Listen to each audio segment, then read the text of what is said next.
大家好，歡迎嚟到窩連 Magazine。今日2025年嘅8月9號啊，咁呢條係第一條片嚟嘅。今次我哋想睇下小紅書，講下香港零售旅遊啦。咁咧嗱，小紅書熱議話咧香港購物天堂咧變成購物廢墟啊！哇，又唱衰香港啦。喂，今次唱衰係咪真係唱衰呢？係咪真係唱得衰啊？又係咪？喂，趁今次睇下內地人點睇香港啦。原來咧，大家都知啦，香港嗰啲 luxury 啊、名牌啊、品牌啊、鐘錶啊等等嗰啲貴價嘢咧，淪陷晒噶啦，呢啲冇得拗噶啦，係咪啊？咁連最後防線啦，又話嚟香港買 CCD 相機啊，嗰啲舊 CD 等等啦，買 game 啊咁樣咧，原來咧都淪陷晒，勁貴好多添啊！仲要話咧拼多多啊，原來進軍啊割落去咧線下零售啊，首當其衝係香港添㗎。咁啊，內地人咧就話咧，如果係買嘢嘅話咧，直情係去日本喎。點解咧？我哋又從匯率嗰方面睇下啦，又睇下啦，內地人嚟香港嘅經歷，點解佢哋覺得香港係購物廢墟？有冇得反駁咧？上次係話金融廢墟，嗱，依家咧翻嚟啦，係嘅，以前係差嘅，依家咧 IPO 啊等等嗰啲翻嚟，但係呢個購物廢墟係咪真係可以反駁到？亦都係，就算係咪真係將來可以咧翻身呢？咁啊，如果係咁樣，內地人嚟係咪唔買嘢呢？我仲話好似食嘢要翻去內地食添。去片喺開始之前，希望大家免費訂閱我頻道 ，subscribe 我 channel，comment like 同埋 share 埋俾你朋友啊！如果可以嘅話咧，免費 join 埋我 Patreon 作為後備。行有餘力嘅話咧，可以喺 Patreon 嗰度咧每個月請我飲咖啡嘅噃。另外咧，我有個最高級別嘅會員，咁啊有額外嘅內容啊，敏感嘅議題同埋一啲付費嘅內容俾大家嘅，多謝大家。咁啊，早兩日咧，九龍倉置業咧就業績後咧，哇！大跌13%嘅股票啊！咁啊，管理層咧認為咧，下半年咧都唔會有啲咩突破性嘅發展噶啦。喺呢啲情況咧，咁啊同埋加埋咧有個 K11 MIUSIA 嘅競爭啊等等嗰啲啦。咁啊呢度唔特別講呢個，咁啊反為上主題講啦。嗱，都明啦，九龍倉呢啲咧就做咧，即係傳統都係遊客啊、大陸自由行等等呢啲咧，其實咧已經係咧淪陷咗噶啦。即係嗰啲所謂嘅名牌啊等等嗰啲啦，係嘛？做唔掂噶啦，呢啲鐘錶啊等等，你見啲鋪租啊等等嗰啲退場，你就知咩事啦。咁啊反為咧，今日就仲想講整體啦，香港啦，作為成日都講話購物天堂啊等等呢啲係嘛。咁啊啱啱咧就呢個 Yahoo 財經咧有一篇文章咧就講咧小紅書，咁啊小紅書梗係緊要噶啦。政府都好緊張係嘛，我哋都好緊張都想睇啊。因為點解咧？你睇大陸遊客，你梗係睇小紅書人哋點睇嘛。咁啊，哇，成日唱衰香港喎。但係我哋心諗啦，唱衰點解佢會咁諗咧？點解會咁樣講咧？係咪真係有道理定係點咧？咁啊，不如咧就睇下呢個啦。有好財經佢點睇啊？佢引述翻啦。嗱，其實咧小紅書上面咧，今次喺首度咧有內地旅客咧，繼呢個國際金融中心為止之後咧，就以咧購物天堂廢墟啊嚟到評價香港啊，直至咧講購物咧還不如拼多多啊，表示咧連晚飯都唔會喺度食啊，即係撩翻去大陸啊，咁啊反映咧本港零售業啦，唔單止係復甦無期啊，似乎咧佢嘅形象咧亦都開始喺部分旅客心目中咧惡化啦。哇！佢今次呢個反應啊，呢個唱衰係嘛？喺小紅書咧就好多大陸人咧睇到啦，準備嚟香港啊嗰度揾料啊睇睇，咁啊即係會一傳十十傳百咁樣咧。咁啊係咪真係咁衰咧？我哋睇下係咪？嗱，根據小紅書嘅內容咧，嚟自上海嘅李先生，即係唔係淨係一簽多行深圳嗰啲啊？深圳嗰啲慣晒熟晒，知道咩事噶，咁啊可能係落遠啲嗰啲嚟咧，慕名而來又好，乜都好啦。咁嚟到咧個反差咧比較大，個感觸比較大，所以寫嘢係嘛。咁啊日前咧專程嚟香港啊，所謂嘅尋寶啦，咁啊想買咩老數碼相機啦 ，CCD 相機，大家知你見到星際嗰啲排隊啊，成日等等啦，同埋咧啲菲林相機啊，順道咧買埋任天堂嘅 Donkey Kong。DK 啦，咁啊嗰個新嘅遊戲啦 Street 2嗰個我都買咗，都幾好玩嘅，周圍打嚟打去打爛晒啲地係嘛。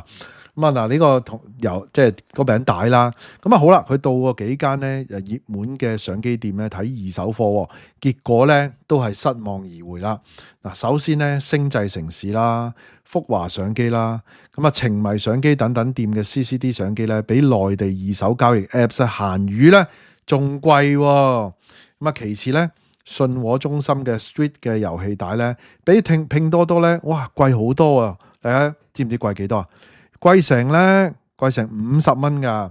講真，400幾蚊嘅嘢貴50蚊喎，貴10幾個 percent 喎。咁我唔知佢喺邊間買啦。香港係咪應該似乎都係465至499之間啊？咁啊，即係拼多多依家賣幾多錢啊？觀眾知唔知話我聽啊？咁啊，據佢所講咧，當佢喺其中一間店咧，嗰個老闆提到咧，上網買仲要平嘅時候咧，老闆仲要同佢訴苦喎。佢話咧，佢向佢抱怨啊，拼多多咧依家正在咧割緊實體店啦。咁啊，拼多多咧依家喂。咁啊！依家衝埋嚟香港，其實你邊度有玩啊？小店都冇得玩啊，應該冇話小店啦，大嘅連鎖嘅都難搞噶啦。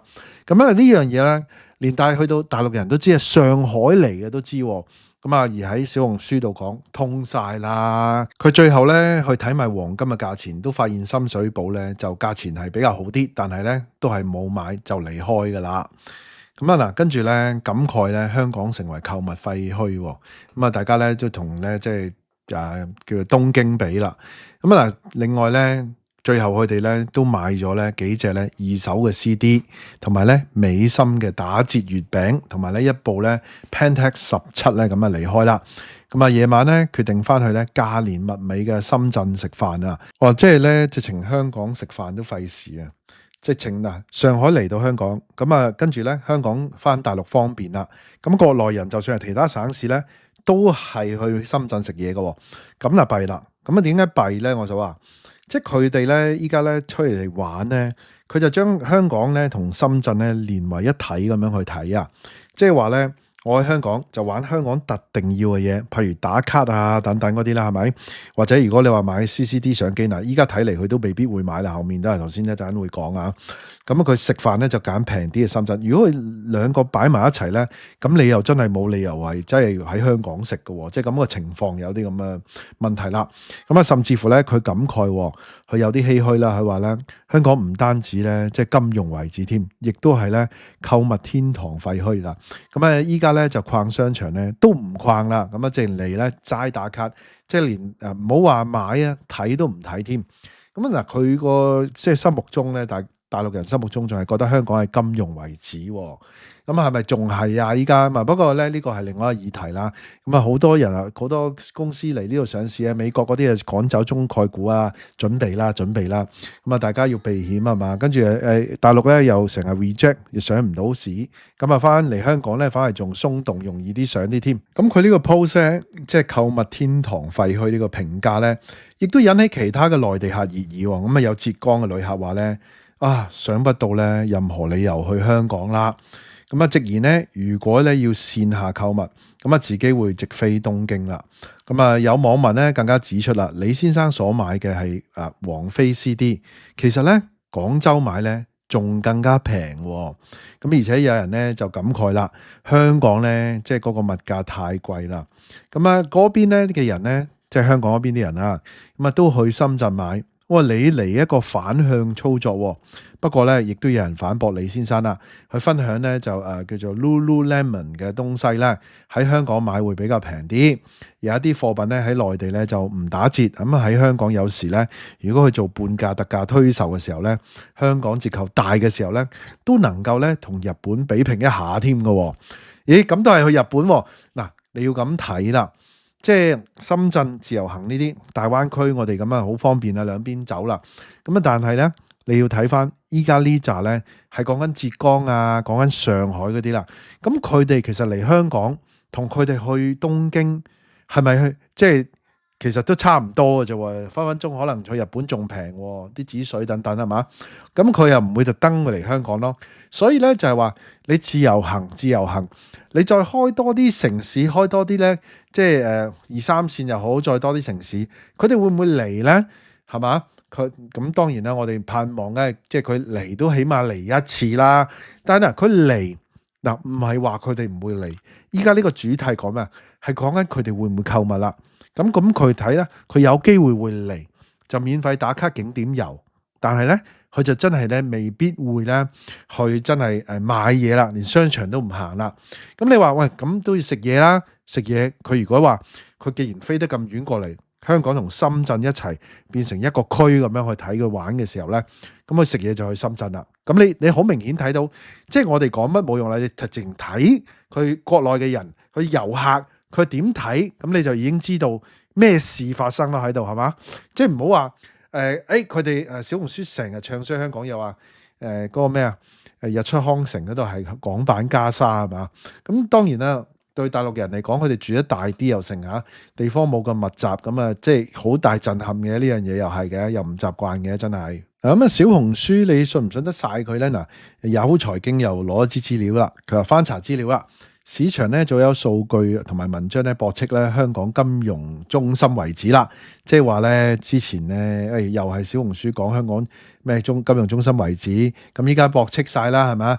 認為呢個論調咧又唔客觀嚇，又即係如果用事實驗證咧，依家香港IPO 金額啊達到1071億港元啊，按年大升40%啊，諸如此類啊，亦都重回全球第一寶座啦。嗱咁我咁睇啦，兩個層面啦。第一個層面就係當時小紅書啲人話香港金融中心遺址呢件事咧，喺當時嚟講確實係嘅，係嘛？只不過咧依家點啊？係咪遺址復辟咧？咁啊，其實咧我又認為，即係國際金融中心咧係變咗國家嘅國製作嘅製，因為依家咧 IPO 絕大陸公司嚟啊等等啊，北水落嚟買嘢啊等等啦，成為一個內循環啦咁樣咯，咁啊你話外國資金都有翻嚟買嘢嘅，有好多係啲中資去咗外國翻嚟，因為喂即係地緣政治外國打壓啊嘛係嘛，包括啲 IPO 公司啦，啲公司翻嚟啦，咁香港依家咧又乘機啦，哇即刻鬆動咗嗰啲上市啦，本身已經鬆啦，咁啊即係話大陸咧上3次市上唔到，翻嚟香港一上就上到。咁啊，呢個真係亦都係一個優勢，係嘛？咁啊，亦都幫到咧大陸嘅資金咧就攞到即係錢啦，集到資啦。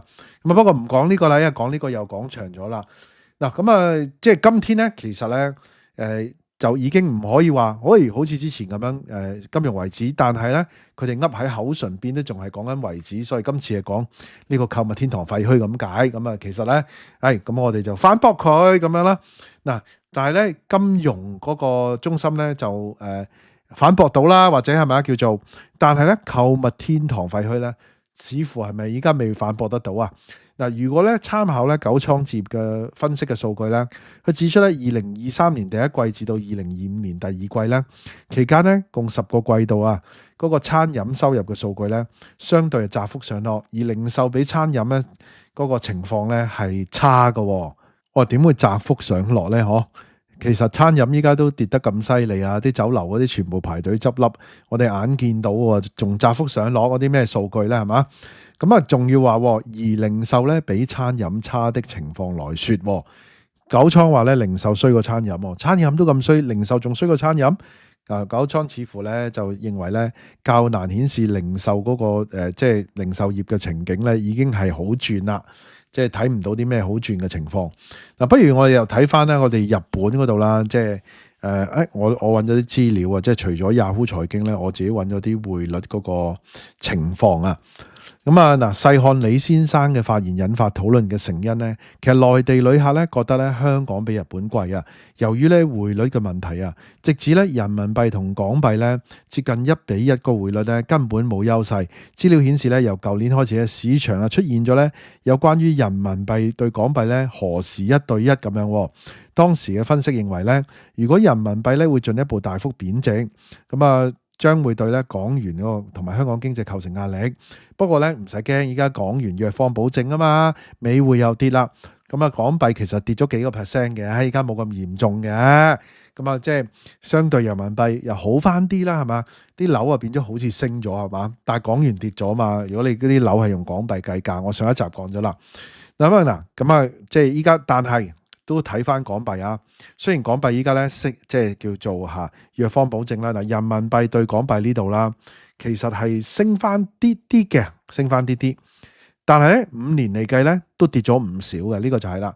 相對喺2013年咧1.28嘅年代咧，人民幣依家咧對港幣咧係1.09啦。咁啊而咧人民幣咧喺香港嗰個購買力咧屬於下行嘅趨勢嚟嘅。咁啊另一邊廂咧，你睇翻 yen 啦，咁啊 yen 咧就其實對比咧2019年咧15.51，咁啊人民幣現時咧係對20.57添啊！依家嚇，咁啊喺日本嘅購買力咧，屬於咧上行嘅趨勢添㗎。咁即係話咧，仲抵啲啦。其實唔使睇人民幣啦，香港對日 yen 都係啦，係嘛？咁啊，因此咧，內地旅客咧都會覺得咧，直飛東京咧更加抵啊，不無道理嘅。似乎咧匯率嘅趨勢唔變咧，內地嘅旅客咧只會覺得嚟香港購物咧就不如日本，香港物價貴嘅感覺咧，暫時都難有變質嗰種轉變㗎。咁啊冇噶呢個情況，其實你所以你話自由行再開多啲城市，嗰個意義可能真係就算嚟係旺丁唔旺財，佢唔買嘢啦。同埋咧今日講嘅就係唔係淨係講緊嗰啲即係品牌時裝啊、鐘錶珠寶啊等等呢啲貴嘢啦，而係講緊咧係依家連埋 CCD 啦呢扎即係本身尋寶式嘅香港購物咧 game 啊等等呢啲咧。都係咧直接去日本啦，咁你就可以知道即係香港嗰個情況，即係從一個大陸人去點睇，同埋啲匯率大概已經知道個後面咧都幾難翻生啊！暫時嚟講啦，希望第日咧又有機會翻生咧，又反擊搏翻佢哋啦。好啦，今集內容差唔多啦，大家點睇咧？不妨喺下底留言啦。大家都聽到嚟呢度啦，希望大家 like 埋呢條片啦 ，share 埋俾朋友，記得未 subscribe 嘅要 subscribe 埋啊！可以嘅話 join 埋我 Patreon啦。多謝收看，拜拜。